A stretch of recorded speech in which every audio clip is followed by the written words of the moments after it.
반갑습니다. 상처 입은 상담사 엘로입니다. 상처가 보석이 되다. 상처 입은 상담사 엘로이. 답을 내 남자한테 제시하는 것이 아니라 이런 갈등이 당신에게 있겠군요. 그래서 그 갈등을 나한테 말하기까지 얼마나 고민되었습니까?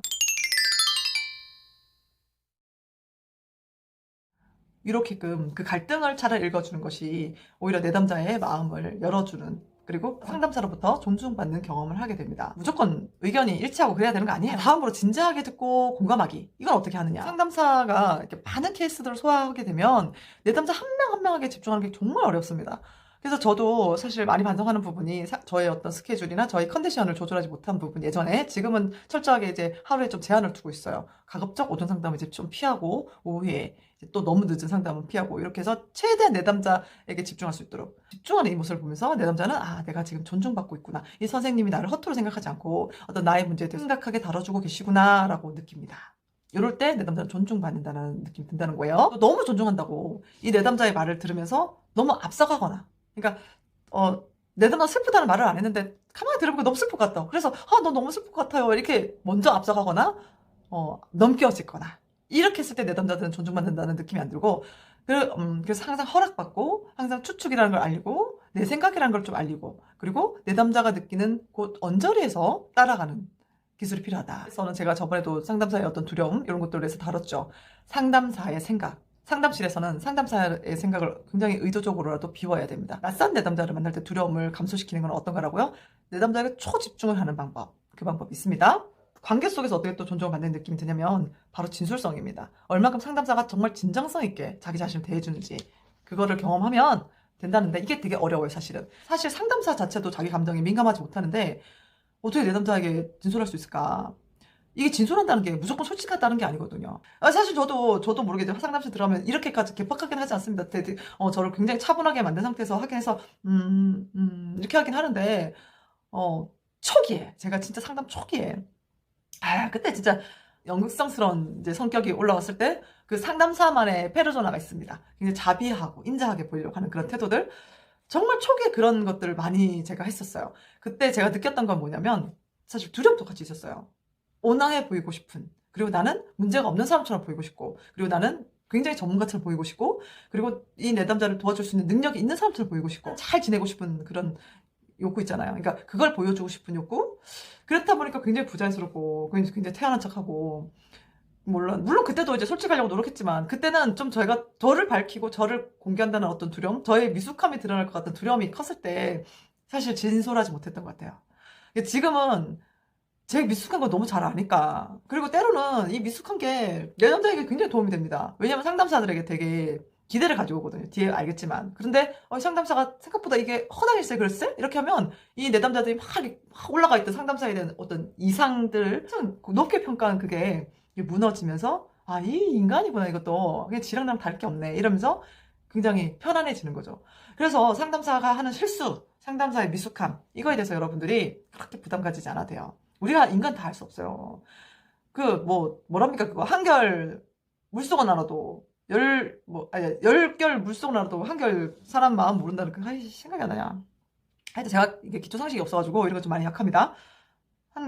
여러분들 지금 따라하고 계시죠? 그죠? 네. 한결 물속은 알아도 10길, 아니다. 하여튼. 그래서 진솔성을 해야 된다. 그래야 내 남자들이, 이 사람은 적어도 날 속이는 사람은 아니겠구나. 이 사람은 나한테 청수 치고 도망간 사람 아니겠구나, 라고 생각한다는 거죠. 그렇다고 무조건 거짓말 하지 마라. 다 솔직히 얘기해라. 내 남자가 마음에 안 드는 거 다 이런 게 아니라, 내 남자에게 도움이 되는 것만 밝혀도 되는데, 사실 작은 것의 진솔성을 보여주는 상담사에게 내 남자들은 큰 신뢰를 갖습니다. 상담실에서 상담사가 담대하지 못하면 그 작은 것에 쉽게 거짓말하고 아닌 척을 해버리게 돼요. 그러니까 그런 것들 여러분들 특별히 조심하셔서, 상담사는 항상 진솔성을 유지를 해야 됩니다. 한 번 흐트러지는 신뢰는 다시 회복하기 힘들거든요. 가장 진솔성 있을 때, 무시를 당할지언정 진솔성 있을 때 상담은 효과를 발휘합니다. 그러니까 저 그때 굉장히 엄청난 거 배웠습니다. 그래서 저는 사실 그분께 미안하기도 하고, 그래서 더 요즘 생각납니다. 또 한편으로 내 남자한테 솔직히 말했다가 내 남자 상처받을까봐 거짓말하는데, 오히려 많은 통계적으로 봤을 때 내 남자한테 거짓말했을 때, 솔직하지 않았을 때 더 악영향이 있다는 거예요. 그런 행동을 저도 많이 했습니다, 실수를. 얼마나 많은 실수를 했는지 몰라요.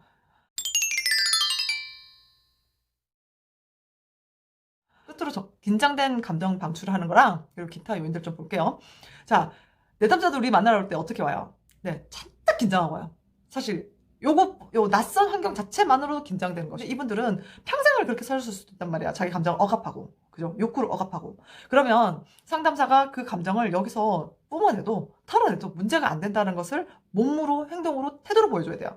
이거를 내담자 막 울고 있는데, 울고 싶지도 않은데, 아, 여기 울어도 된다고, 괜찮다고. 이렇게 해서 내담자 울진 않습니다. 물론 책에는 내담자 막 울 때, 우는 것은 부끄러운 게 아닙니다.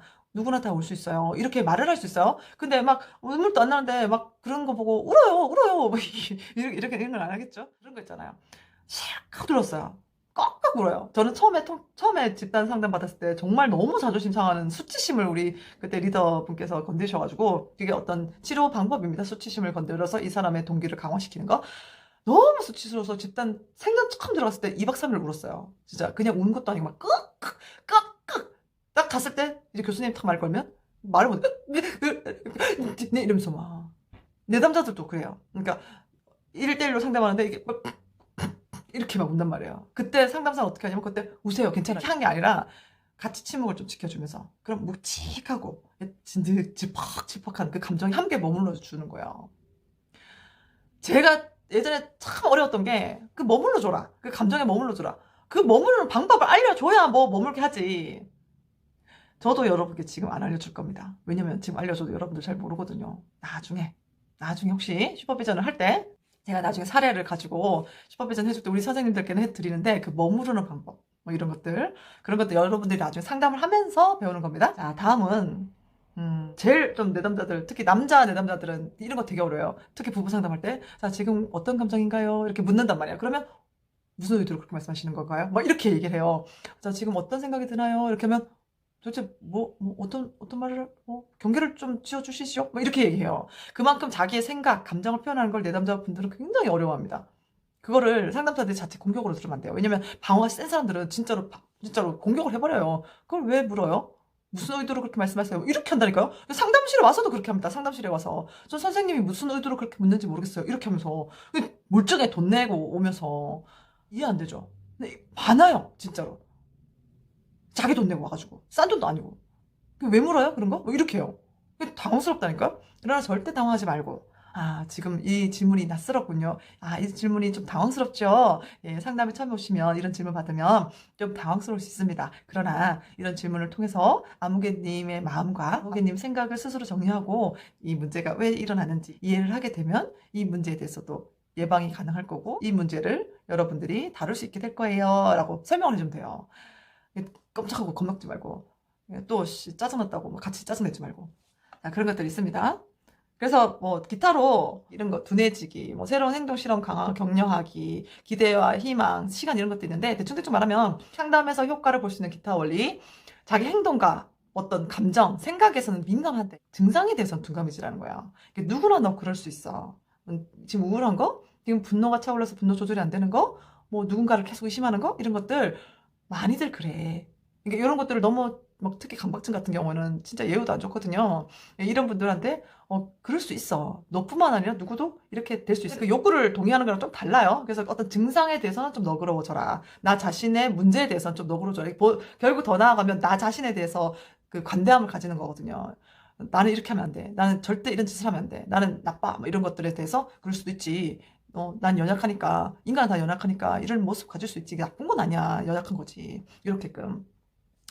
다음으로 뭐 행동 실험 강화 격려하기 이런 것들이 있는데 요거는 내담자들이 상담하면서 새로운 시도를 해요. 안 하던 행동을 해보는 거죠. 왜냐면 상담사가 이제 연습도 했고 상담사가 뭐 과제로도 내주고 근데 내담자가 또 잘해보겠다고 뭐 이런 욕동도 있을 수 있어요. 상담사는 잘 보이겠다고 시키지도 않고 해가지고 칭찬까지 갖고 왔단 말이에요. 그러면 그 내면에 있는 그 욕구도 알아주고 내담자가 시도한 이 행동도 알아주고 그래서 행동에 대해서 강하게 잘한 거는 강하게 지지하고 이상한 행동하고 가지고 자랑하면 그 무시를 좀 해주고 이러면서 강화와 어떤 소거를 좀 적절하게 이게 행동치료에서만 쓰는 게 아닙니다. 어떤 이런 것들은 전반적으로 적용되는 부분이기도 해요. 상담사가 어떤 칭찬하는 거 그러니까 사회적 지지를 해주는 거죠. 정서적 지지. 이것에 인색해지시면 안 돼요. 상담사는 항상 내담자가 잘한 거에 집중하셔야 돼요. 잘한 거. 그리고 내담자가 상담실에 방문했을 때 항상 기대를 가지고 와요. 이 사람이 날 고쳐줄 거라고, 이 문제를 이 사람이라면 해결해 줄 거라는 어떤 부풀어오는 희망이 있단 말이에요. 근데 그걸 옴팡 내담자 거를 다 짊어지려고 하지 말고, 이거는 내가 영역, 이거는 네가 할 영역. 그래서 우리가 같이 협의해서 네가 생각하고 있는 요 기대는 너무 지나쳐. 내가 할 수 없는 거야. 그래서 우리가 너랑 나랑 협의해서 적절한 수준으로 맞추자. 그래서 구조화도 하고, 네가 갖고 있는 이 희망은 사실 비현실적인 거야 라는 것도 어떤 평가도 좀 해보고, 이런 과정을 거쳐야 된다는 거죠. 끝으로 시간인데, 상담사가 시간이 가면 해결되겠지라는 마음은 틀렸어요. 근데 단기간에 뭐 10회기면 할 수 있어, 6개월이면 끝나, 이것도 잘못된 거예요. 근데 보통 우울증은 6개월 정도 되면 굉장히 많은 호전을 보여요, 실제로. 근데 호전을 보이지만 근본적인 것이 해결되기 좀 어렵죠. 그러나 자각할 수준은 돼요, 그 우울증에 대한 이해가. 분명히 상담에서 시간이 필요합니다. 단기간에 어떻게 해보겠다, 뭐 단기 상담, 뭐 무슨 효과 이런 거 사실 굉장히 좀 사람이란 게 쉽게 바뀌진 않아요. 충분한 시간이 필요하고 통찰과 자기 이해가 필요하려면 그 내담자에게도 충분한 시간이 필요하다는 겁니다.